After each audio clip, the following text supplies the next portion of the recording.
जय श्री कृष्णा। नमस्कार साथियों, इंसान अगर अपने 4 शत्रुओं पर विजय पा ले तो उसे जीवन में सब कुछ हासिल हो सकता है जो वो चाहे। लेकिन इन 4 दुश्मनों पर विजय हासिल करने के लिए उसे नियमित 2 से 3 मिनट का योग करने की ज़रूरत है। यहाँ योग का अर्थ हाथ पैर को मोड़कर, सांस को रोककर अथवा पेट को फुलाना या पिचकाना नहीं है। योग का अर्थ है जुड़ना, यानी अगर आप 24 घंटे में से मात्र 2 से 3 मिनट ही खुद को भगवान से जोड़ने वाला ध्यान करें तो ये संभव है। गीता में इंसान के 4 शत्रु काम, क्रोध, मद और लोभ बताए गए हैं। इस क्रम में आज हम जानेंगे क्रोध के बारे में। क्रोध क्या है, यह कितने प्रकार का होता है, क्रोध कब खुद पर भारी पड़ता है, क्रोध से कैसे छुटकारा पाएं।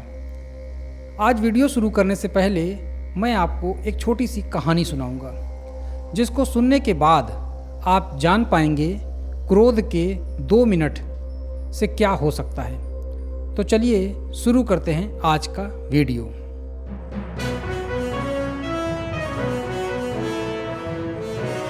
एक युवक ने शादी के 2 साल बाद परदेश जाकर व्यापार करने की इच्छा अपने पिता से जताई। पिता से अनुमति लेकर वह अपनी गर्भवती पत्नी को अपने माता पिता के जिम्मे छोड़कर व्यापार करने परदेश चला गया। परदेश में जाकर उसने बहुत धन कमाया और धनी सेठ बन गया। 17 साल धन कमाने में लग गए। जब संतुष्टि हुई तो वापस घर लौटने की इच्छा मन में जागृत हुई। तब उसने अपनी पत्नी को एक पत्र लिखा और जहाज में बैठ गया। उसी जहाज में एक व्यक्ति बैठा हुआ था जो बहुत दुखी था। सेठ ने उसके दुख का कारण पूछा। तब उसने बताया, इस परदेश में ज्ञान की कोई कदर नहीं है। मैं यहाँ ज्ञान सूत्र बेचने आया था, लेकिन कोई लेने को तैयार नहीं है। सेठ ने सोचा, मैंने इस देश में बहुत धन कमाया और ये मेरी कर्मभूमि है।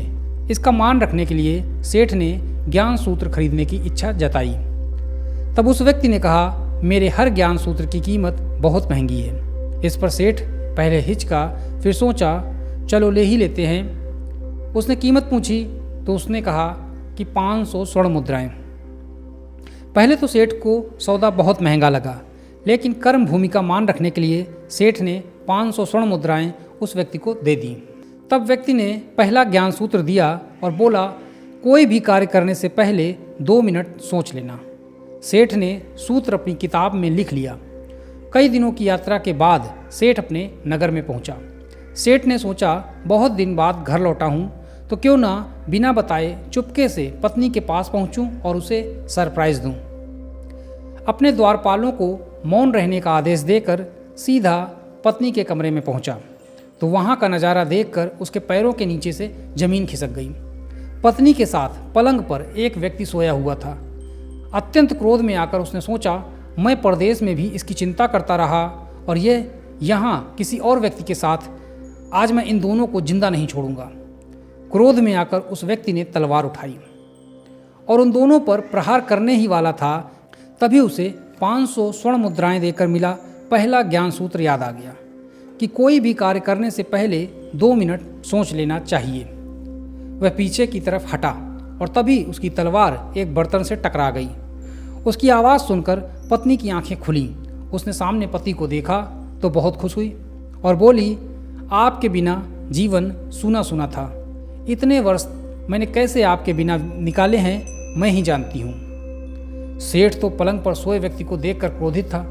पत्नी ने युवक को बोला, बेटा उठ जाओ, तेरे पिताजी आए हैं। जैसे ही युवक उठा उसने अपने पिता को प्रणाम किया।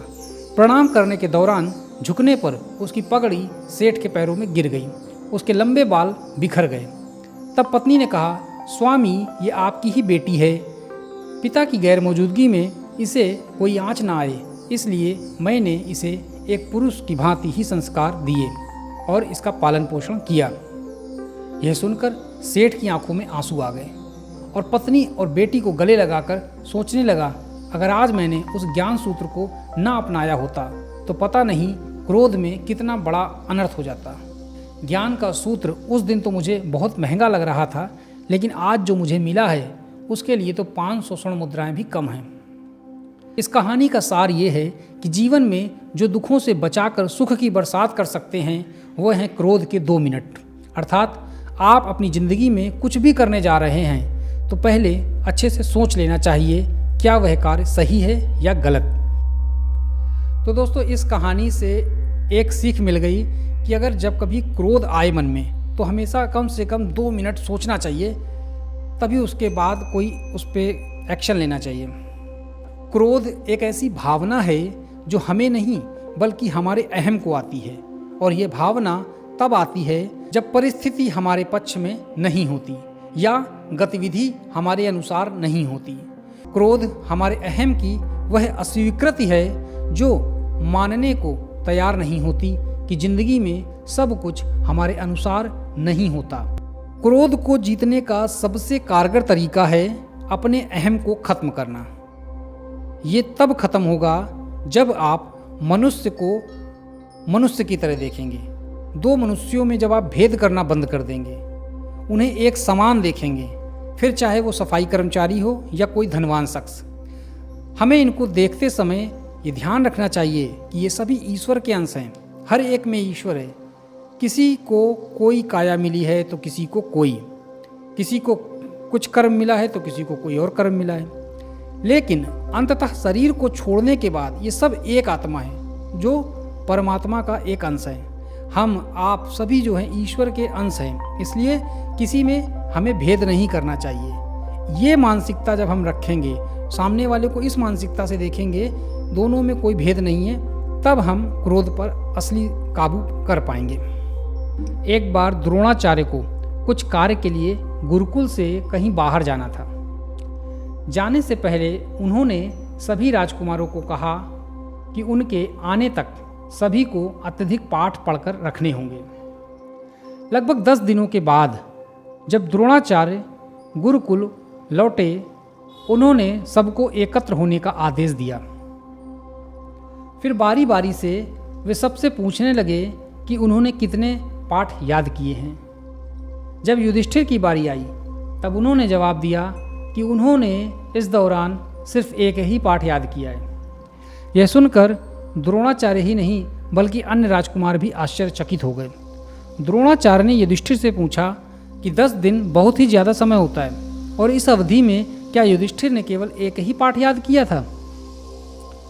जब युधिष्ठिर ने हाँ में जवाब दिया तब द्रोणाचार्य को क्रोध आ गया और उन्होंने युधिष्ठिर के गाल पर एक थप्पड़ जड़ दिया।